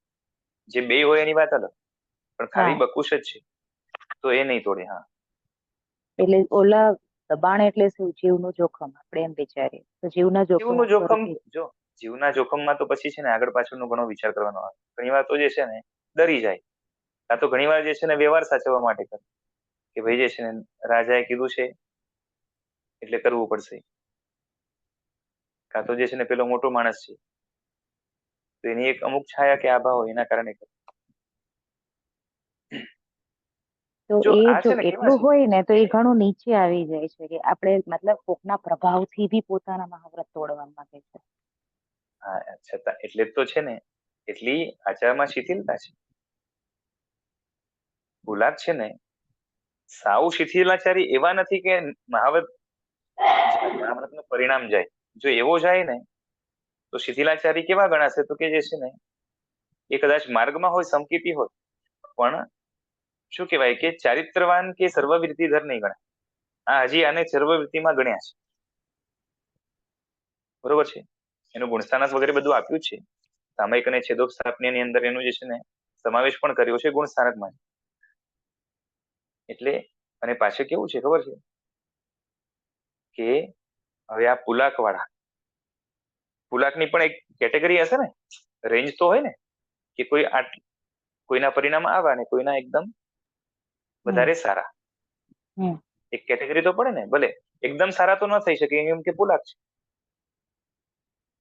તો એમાં કીધું કે જે બેસ્ટ કેટેગરીના પુલાક હોય, એટલે જેનામાં શું કહેવાય કે આવી તૈયારીઓ ઓછી હોય, સૌથી ઓછી. બરોબર છે. તો એની ગતિ કઈ કે સાધુ છે એટલે બોલો, છઠ્ઠા ગુણસ્થાનકે આયુષ્ય ક્યાંનું બંધાય? દેવનું. દેવલોક. એ પણ કયું? વૈમાનિક જ. બરોબર છે. આ જેટલા સાધુઓ છે એમાં ખાલી એટલું છે કે જે સ્નાતક હશે એ તો મોક્ષમાં જવાના છે, એટલે એનો સવાલ નથી. બરોબર ને? કેવલી થઈ ગયા ને. સ્નાતક છે ને છેલ્લા 5મા પ્રકાર, એ તો કેવલી થઈ ગયા એટલે મોક્ષમાં જવાના. હવે જે નિર્ગ્રંથ છે એમાંથી 11મા ગુણસ્થાનક વાળા છે, બરોબર છે, એ નીચે આવે. હવે ક્યાં નીચે પડે છે અને ક્યારે આયુષ્ય બંધાય એના ઉપર છે. 11મા ગુણસ્થાનકે જો આયુષ્ય બંધાય, બરોબર છે. 11મા ગુણસ્થાનકે, સ્નાતક એટલે કેવલી વાત થઈ ગઈ ને. 11મા ગુણસ્થાનકે જે છે ને આયુષ્ય બંધાય કે ન બંધાય?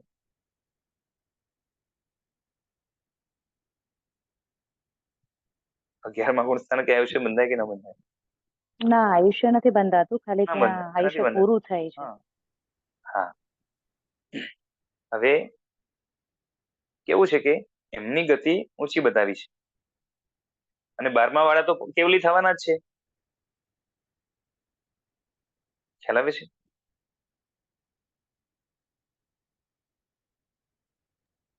એટલે જે આયુષ્યની અંતિમ ક્ષણે 11મા ગુણસ્થાનકે હોય એ સર્વાર્થ સિદ્ધમાં.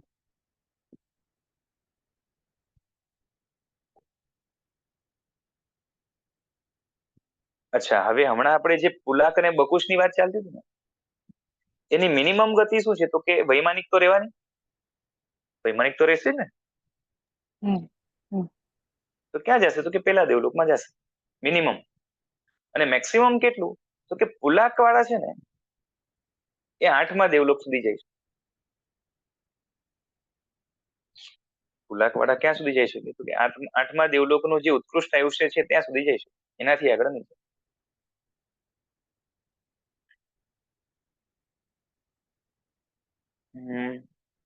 લગભગ સહસ્રાર કે નામ છે 8માનું. 12 દેવલોકનું નામ કોઈને યાદ છે? સહસ્રાર છે લગભગ.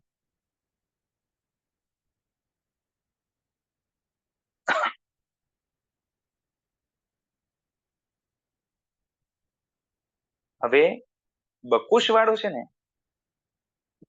એ 11મા કે 12મા સુધી જાય છે.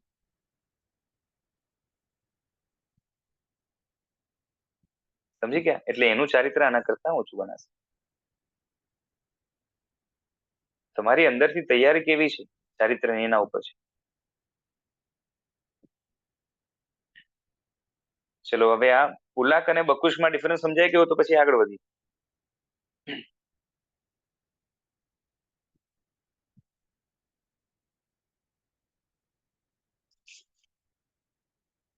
હા, પુલાક અને બકુશ. સમજાઈ ગયો, પણ આમ એમને હજુ પણ ભાવ ચારિત્રમાં છે, ગુણસ્થાનકમાં છે, 6ઠા 7મા, એ ડિફરન્શિએટ કરવું આમ ડિફિકલ્ટ ના લાગે કે આમ છે ને આ રીતે પાછી ખામી બી છે મૂળ ગુણમાં કે ઉત્તર ગુણમાં? કેવું છે, મૂળ ગુણમાં આચારની દ્રષ્ટિએ ખામી છે, વિચારોમાં કે કષાયોમાં એટલી તીવ્રતા નથી કે જે છે ને શું કહેવાય કે એનો જે નીચે જાય આપણે હા નીચે જાય, કે એક જે ક્ષયોક્ષમ છે ને પ્રત્યાખ્યાનીનો, અપ્રત્યાખ્યાની, બરોબર છે. ચારિત્ર માટે હું હંમેશા કન્ફ્યુઝ થઈ જાઉં છું. દેશવીરતી માટે પ્રત્યાખ્યાન, એટલે ચારિત્રમાં ખાલી સંચલન જ છે અને પેલું ના ના ના નહીં, કયું જવાથી છઠ્ઠું આવે છે એની વાત છે. હા, પ્રત્યાખ્યાન્ય જવાથી છઠ્ઠું આવે છે. પ્રત્યાખ્યાન્ય. હા, એટલે પેલા અપ્રત્યાખ્યાની જાય પછી પ્રત્યાખ્યાની જાય, એવું છે. હા હાજી હાજી. હા, તો હવે એ છે ને એનો ક્ષયોક્ષમ રહેશે જ, ખ્યાલ આવે છે? એટલે એ ક્ષયોક્ષમ તૂટશે નહીં. હા, એટલે ચારિત્ર થી નીચે નહીં પડે. વિચારવામાં બહુ ડિફિકલ્ટ લાગે. એક બાજુ આવું હોય ને એક બાજુ આવા પરિણામ હોય, એટલે એને આપણે વિચારી શકીએ ને તો એમાં ડિફિકલ્ટ લાગે છે. હા, એટલે કેવું છે કે જે ત્યાગના પરિણામ છે, હમ બરોબર છે, એના મેન્ટેન રહે છે એમ. આચરણ કરવા છતાં પણ છે ને યસ એમાં જરા ક્યાંક ખામી આવે પણ હજી તૂટી નથી જતા. હમ કેમ કે તૂટી જાય તો પછી જે છે ને અનાચાર ગણાય. હા બરાબર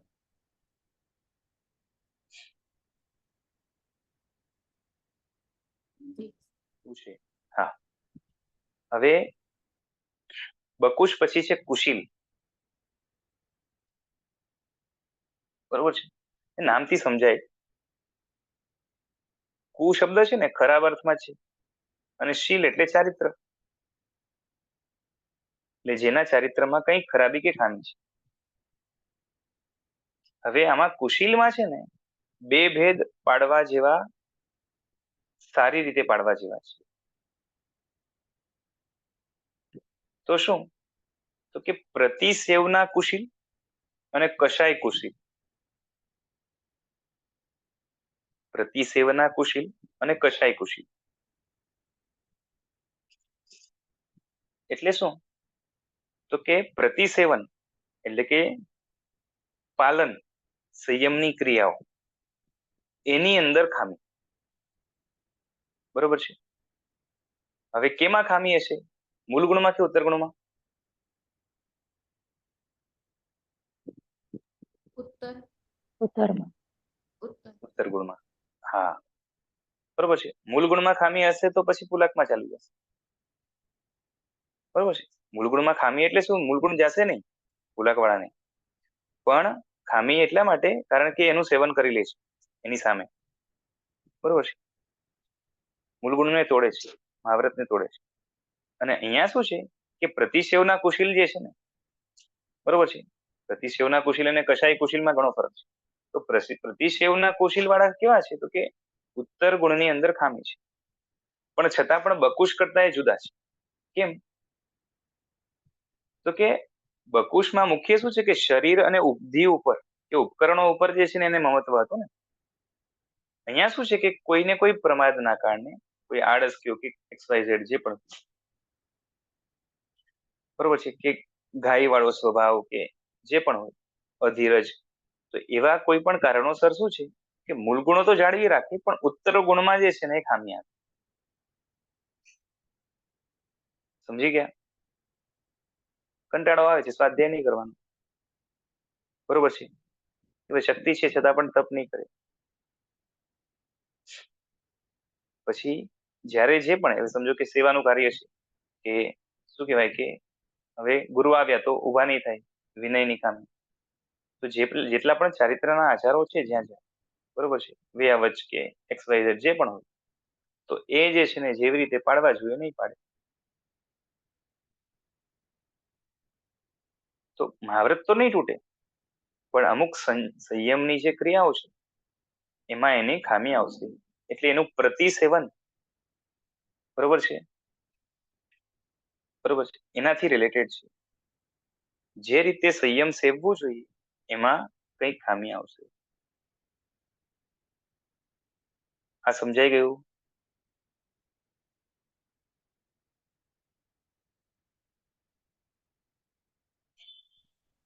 હા.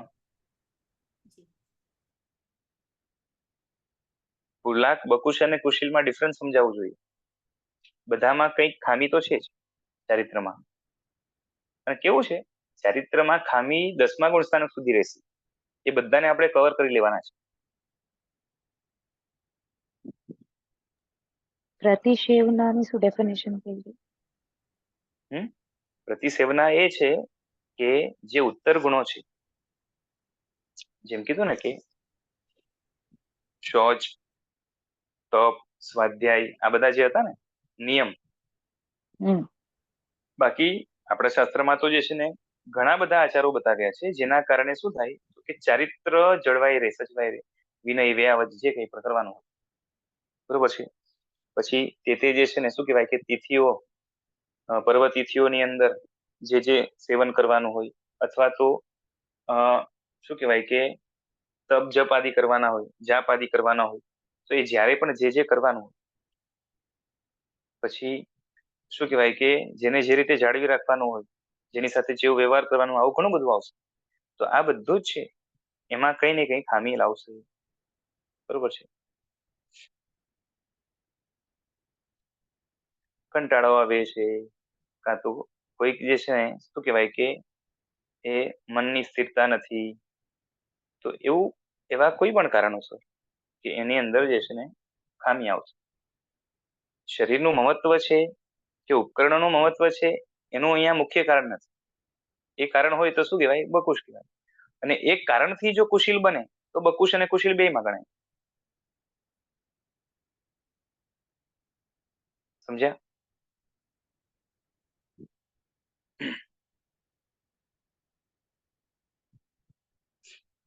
હા, ભૂલી જાય એવું પણ બને ને. એટલે કારણ કઈ પણ હોઈ શકે, પણ જેના કારણે જે કારણ હોય, પણ ઉત્તર ગુણોમાં સંયમના પાલનમાં ખામી આવે. બરોબર છે. મહાવ્રતોને મૂળથી તોડવાની તૈયારી નથી, તોડવા માટેનો પ્રયત્ન પણ નથી, પણ મહાવ્રતોને ટકાવવા માટે કે એને સપોર્ટ આપવા માટે કે એને બેકઅપ આપવા માટે કે એને ઝીણવટથી પાલન કરવા માટે, સૂક્ષ્મતાથી પાલન કરવા માટે જે પણ આચારો બતાવ્યા છે, બરોબર છે, તો એ બધા આચારોનું જે છે ને જેવું જોઈએ એવું પાલન ન કરે તો એ પ્રતિસેવનના કુશીલ કહેવાય.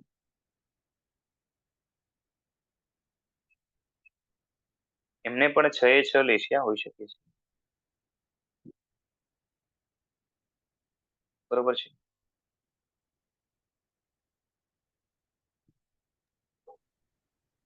આ કેવી રીતે ઘટે કે પહેલા વાળા સૌથી નીચું છે છતાં 3 જ લે છે, લાસ્ટ 3 લે છે. તો અને જો હમણાં જ વાત જો કેવું છે કે લેશિયા છે ને અને કશાયમાં અમુક કનેક્શન ખરું, પણ પાછો કન્સેપ્ટ જુદો પણ છે. એટલે શું થાય કે તમારા ભાવોની અમુક જાતની તીવ્રતા મંદતા એમાં એને લેશિયાથી લેવા દેવા છે. એટલે ઘણીવાર એવું બને કે છે ને કેવું હોય કે મિથ્યાત્વી હોય, મિથ્યાત્વી. હવે ભવ્ય છે, અભવ્ય જીવ છે, ભવ્ય નહીં અભવ્ય જીવ છે, જયારે નિરતિશા ચારિત્ર વગેરેનું પાલન કરે અને સમકીતી છે અને યુદ્ધ કરે છે. હવે યુદ્ધ કરે છે ત્યારે એને જે છે ને ક્રૂર લેશિયાઓ, બરોબર છે, કૃષ્ણ આદિ જે છે ને હોઈ શકે છે, અને પેલો જે છે ને અભવ્ય છે અને ઊંચા સંયમના સ્થાનોમાં, એટલે સંયમની આચરણામાં, ભાવોમાં, એટલે વિચારાદિમાં, ઇવન કશાયોની મંદતાના કારણે એ શુક્લ લેશિયામાં હોય છે.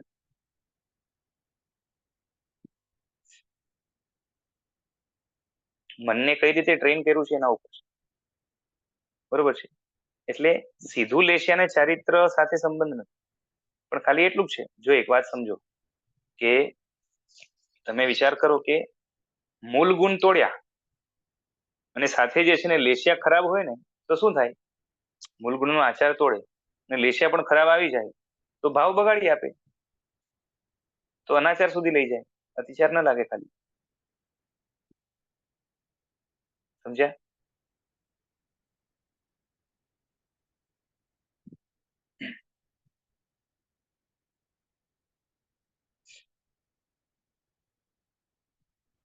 લેશિયા જેની છે ને સારી છે, એટલે કે જેના મનોભાવોમાં ક્રૂરતા આવવાના ચાન્સીસ ઓછા છે, નિષ્ઠુરતા આવવાના ચાન્સીસ ઓછા છે, બરોબર છે. ઓલી મિથ્યાત્વ વાળી નિષ્ઠુરતા નથી લેવાની, છતાં પણ કશાય તીવ્ર કરવાની જે લેશિયાઓ છે, તો એવી નિષ્ઠુરતા આવવાના ચાન્સીસ જ્યાં ઓછા છે, એ વ્યક્તિ જ્યારે મૂળ ગુણનું એટલે મહાવ્રતનો ભંગ કરશે એકાદ પણ, તો એ પોતાના ગુણસ્થાનકને જાળવી રાખી શકશે. જેની લેશિયા ગયેલી હોય અને ઉપરથી મહાવ્રતનો ભંગ કરે તો પછી અનાચાર સુધી પહોંચી જાય. ખ્યાલ આવે છે? સર આમાં પ્રસન્નચંદ્ર રાજાનું એક્ઝામ્પલ લેવાય? પ્રસન્નચંદ્ર રાજાનો, હા. હવે એમને તો છે ને, હા બસ એ છે એવું છે કે લેશિયા બગડી ગઈ અને એ ચારિત્રથી ભ્રષ્ટ થયા, એટલે શું થયું કે જે છે ને ખાલી અતિચાર સુધી ના રહ્યા, અનાચાર સુધી પહોંચી ગઈ. ખ્યાલ આવે છે? આમ તો એમનું ચારિત્ર કેવું હતું, તો કે પુલાક પણ નહોતા ત્યારે, બકુશ પણ નહોતા, બરોબર છે, અને પ્રતિસેવનામાં પણ કુશીલ નહોતા, બરોબર છે. એના પછી આગળ કશાય કુશીલ આવશે, એમાં આવશે, કેમ કે કશાય કુશીલ ની અંદર જે છે ને પ્રશસ્ત ને અપ્રશસ્ત કશાય વગેરે બધું આવશે. જેટલા પણ કશાયો વાળા છે ને એ બધા જ એમાં આવી જશે, સૂક્ષ્મ સંપ્રાય સુધીના, બરોબર છે. તો એની અંદર એનો આવશે નંબર. તો હવે એ એટલી હાઈટ સુધી પહોંચેલા, પણ છતાં પણ જે છે લેશિયાઓ બગડી, અને ઉપરથી જે છે ને હવે મહાવ્રતો તોડવા માટેની તૈયારી થઈ, યુદ્ધ લડવા તૈયાર છે. ખ્યાલ આવે છે? એટલે સાધુપણામાંથી નીકળી ગયા, મહાવ્રતનો ખેદ આવ્યો એટલે દ્રષ્ટિઓમાંથી બહાર નીકળી ગયા.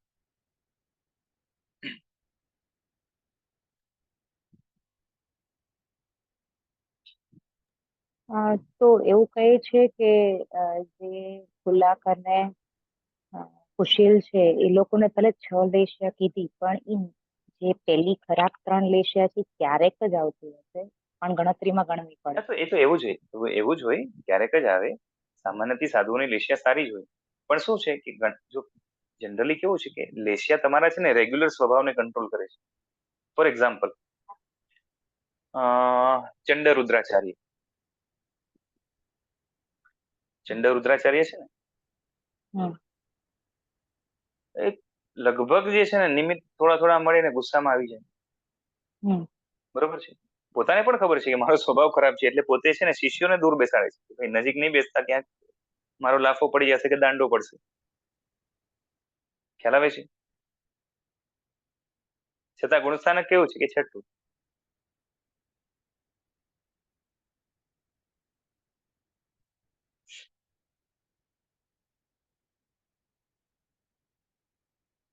હવે એને ત્યારે જે છે નથી શરીરનું મમત્વ, નથી ઉપકરણોનું મમત્વ, બરોબર છે, એટલે બકુશમાં તો આવશે નહીં. અને આમ કોઈના દબાવમાં આવે એવા પણ નથી, કે કોઈ બીજા કારણથી પણ જે છે ને એ બીજા શું કહેવાય કે મહાવ્રતોને તોડવા માટે તૈયાર છે. એને તો મહાવ્રતો અત્યંત ઉપાદેય છે અને એનું પાલન કરવા માટે તત્પર છે, પણ કષાયોનો આવે, પૂર્વના ભવના કોઈ સંસ્કારો હશે એવા જેના કારણે જે છે ને ક્રોધ ધમધમતો છે, તો ત્યાં કષાય કુશીલ જ છે, અને અપ્રશસ્ત કષાય છે, પણ કષાય કુશીલ જ છે, બરોબર છે. અને કષાયની કુશીલતાના કારણે અમુક પ્રતિસેવનાની કુશીલતા આવશે એમને, કેમ કે જેમ તેમ ક્યારે પણ જે છે ને ગુસ્સો કરીને કોઈને મારવું બધું ના ચાલે ને.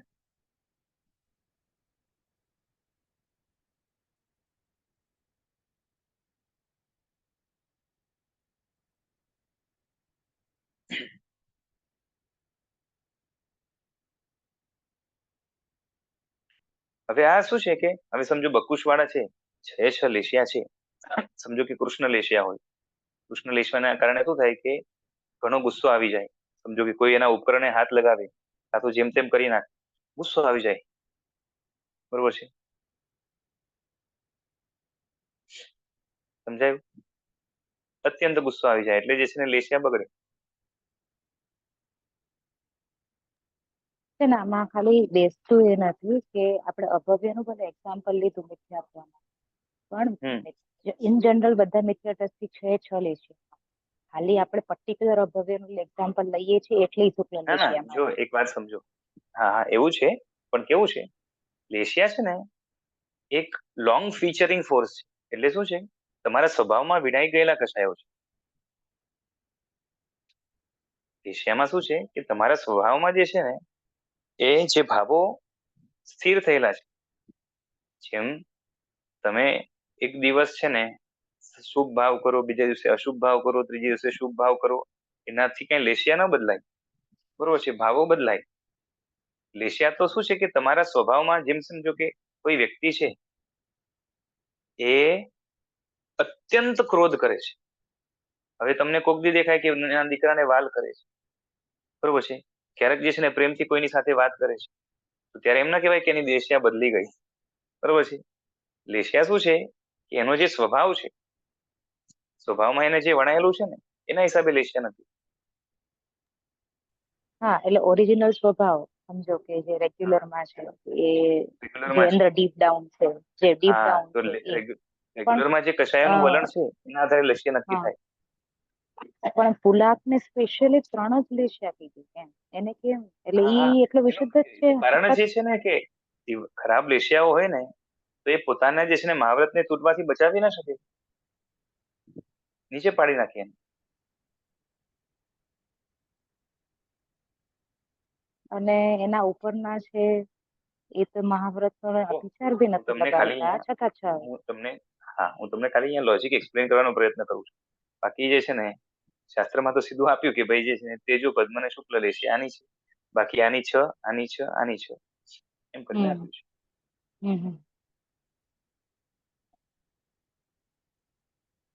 હાજી. બરોબર. હવે જે કુશીલ છે એમાં પહેલા પ્રતિસેવના કુશીલ અને બીજા છે કશાય કુશીલ. હવે જે કશાય કુશીલ છે તો એના માટે કીધું કે 3 જ લેશિયા છે, તેજો પદ્મ ને શુક્લ. એટલે શું? તો કે જાણીને કે અજાણતા સંજ્વલન કષાયોનું સેવન કરે, પછી પ્રશસ્ત હોય કે અપ્રશસ્ત. પ્રશસ્ત હોય તો 6ઠ્ઠા ગુણ સ્થાનકના ઉપર ગણાશે, અપ્રશસ્ત હોય તો 6ઠ્ઠા ગુણ સ્થાનકમાં નીચે ગણાશે, બરોબર છે. અને પ્રશસ્ત એકદમ મંદ થઈ ગયા હોય તો 7મા અને એનાથી ઉપર ગણાશે, બધા 10મા સુધી ગણાશે, કેમ કે કષાયો ત્યાં સુધી છે. તો આ લોકોની લેશિયા કેવી હોય છે તો કે કશાય કુશીલ વાળા તેજો પદ્મ શુક્લ વાળા ગણાય. અગર કશાય કુશીલ વાળાને બાકી 3 લેશિયા આવી જાય, તેજો પદ્મ શુક્લ છોડીને બીજી આવી જાય લેશિયા, તો શું થશે? એનો કશાય છે ને એ આચારમાં રિફ્લેક્ટ થવા લાગશે, તો ગુણોમાં ખામી આવશે, એટલે એને પછી પ્રતિસેવના કુશીલમાં જ લઈ લેવું પડશે. સમજી ગયા? એટલે એનો મતલબ શું થયો કે જે પ્રતિસેવના કુશીલ વાળા છે, એટલે કે આચારના સેવનમાં ક્યાંક મિસ્ટેક્સ કરે છે પ્રમાદ આદિના કારણે, બરોબર છે, ઉત્તર ગુણોમાં,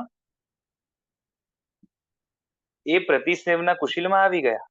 એના સિવાય જે મિસ્ટેક્સ નથી કરતા છતાં પણ આચાર મસ્ત બરોબર પાડે છે, મૂળ ગુણો પણ મસ્ત પાડે છે, ઉત્તર ગુણો પણ સારા પાડે છે, અને પાછે ગુણ સ્થાનક વાળા છે, બરોબર છે, ઉત્તર ગુણોમાં પણ છે અને મૂળ ગુણોમાં પણ પરફેક્ટ છે, છતાં પણ એ છે ને અમુક કોઈ પ્રત્યે અણગમો થઈ ગયો કે આ બરોબર ન થવું થયું, આમ થવું જોતું, બરોબર છે, પણ એનું રિએક્શન નહીં આવે બારે આચારમાં.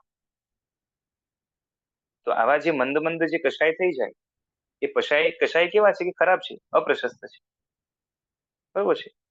તો અપ્રશસ્ત હોવાના કારણે એ રહેશે 6ઠ્ઠા ગુણ સ્થાનક, પણ એ પછી પ્રતિસેવના કુશીલમાં નહીં ગણાય, કેમ કે એનું સેવન સારું છે, આચાર સારા છે, પણ કશાય કુશીલ ગણાશે. સમજાઈ ગયું? કોઈ ઈર્ષાનો ભાવ હોય, XYZ જે પણ હોય, કે કોઈક શું કહેવાય કે વચનનું કોઈના એટલે સારા શબ્દોનું કે એવું આકર્ષણ થઈ ગયું, અને એ પણ આકર્ષણ જે છે ને એ પ્રશસ્તની વાત નથી, કે જે છે ને ગમી ગયા શબ્દોને રતિ થઈ ગઈ, તો આ બધું જે છે ને અપ્રશસ્ત ભાવો છે, તો એ નહીં ચાલે, એટલે કશાય કુશીલમાં ગણાશે. પછી આગળ વધીને 6ઠ્ઠા ગુણ સ્થાનકમાં જે ઉપર હોય, ગીતાર્થ હોય, તો એવા જે છે, તો જે આપણે કહ્યું ને કે કાંતા દ્રષ્ટિ કે એની નજીક વાળા, જેનામાં શુભ ભાવ સારા છે, તો જે પ્રશસ્ત કશાયો વાળા છે, શુભ ભાવ વાળા છે, બરોબર છે, યોગ્ય ભાવો વાળા છે, ધર્મ ભાવ વાળા, તો એવા જે જીવો છે એ પણ કશાયથી કુશીલ ખરા, પણ પેલા કરતા સારા, કેમ કે હવે એને પ્રશસ્ત કશાય છે પુણ્યનો બંધ કરાવશે, અપ્રશસ્ત હતા તો પાપનું કરાવશે, છતાં પણ કુશીલ કેમ કીધા? કેમ કે હજી શીલ એટલે કે ચારિત્ર એમાં ખામી છે. કેમ? કેમ કે જ્યાર સુધી રાગદ્વેષ ન જાય, પ્રશસ્ત કે અપ્રશસ્ત કોઈ નહીં ચાલે, રાગદ્વેષ જાય પૂરેપૂરા તો જ છે ને પૂરું શીલ આવે, પૂરું ચારિત્ર આવે, અને ત્યારે જ નિર્ગ્રંથ કહેવાય.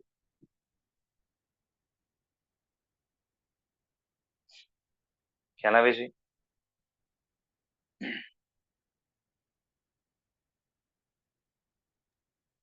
હા જી. તો આ જે કશાય કુશીલ વાળા છે એ સામાયિક ચારિત્ર વાળા પણ હશે, છેદોપસ્થાપનીય વાળા પણ હશે, પરિહાર વિશુદ્ધિ વાળા પણ હશે. કેમ કે એનામાં પણ જે છે ને પ્રશસ્ત કશાયો હોય, બરોબર છે ને, સારા ભાવો કરી શકે. કેમ કે હજી કશાયો તો છે અને સૂક્ષ્મ સંપ્રાય સુધી આવશે બધા, ખાલી યથાખ્યાત વાળા નહીં આવે, બરોબર છે. અને એના પછી નિર્ગ્રંથ અને સ્નાતક એ બંને યથાખ્યાત ચારિત્ર વાળા છે. નિર્ગ્રંથ ને માત્ર શુક્લ લેશિયા જ હોય અને સ્નાતક ને જો સહયોગી છે 13મા ગુણ સ્થાનકે છે તો શુક્લ લેશિયા હોય, અને 14મા ગુણ સ્થાનકે યોગો નથી એટલે લેશિયા પણ નથી, એટલે અલેશી છે,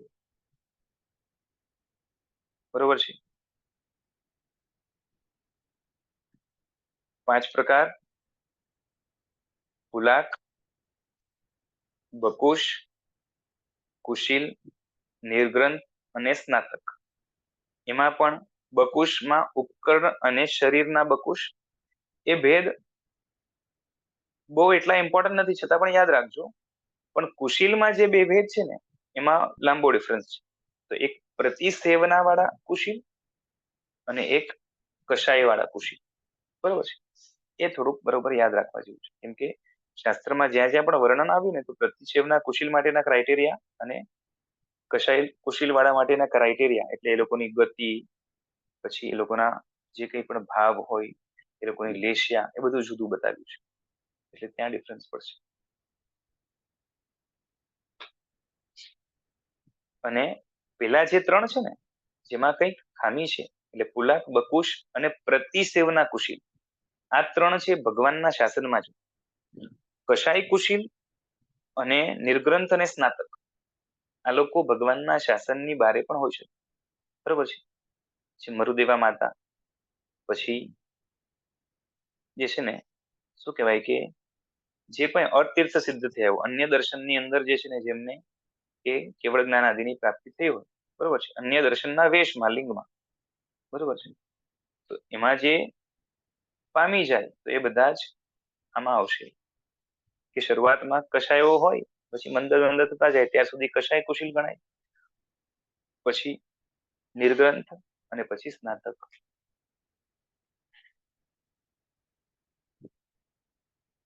સમજાય ગયું?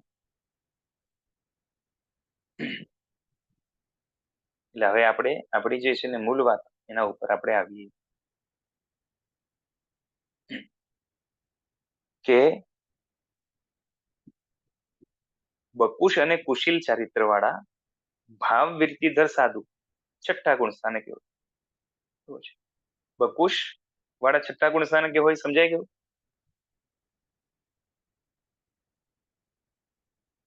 બરોબર ને?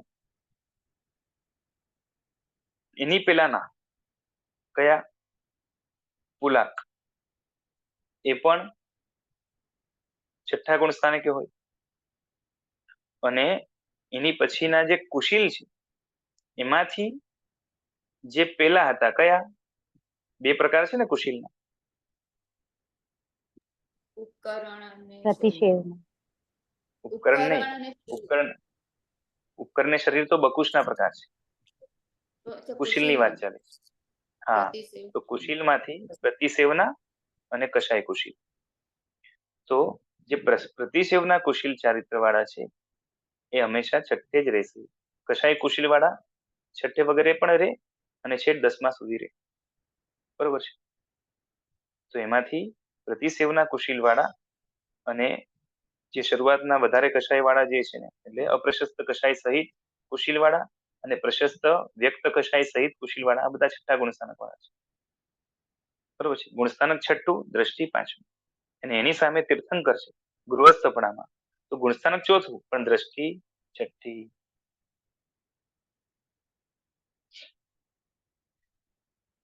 ખ્યાલ આવે છે?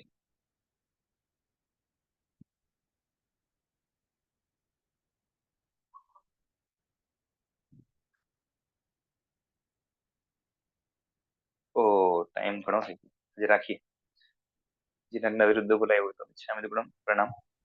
આગળ જે છે ને કાંતા દ્રષ્ટિનું જે કાંતા નામ છે એનું થોડુંક આપણે એક્સપ્લોર કરશું એના વિશે, અને પછી એ દ્રષ્ટિની શું શું વિશેષતાઓ છે આપણે આગળ જોવાનો પ્રયત્ન કરશું.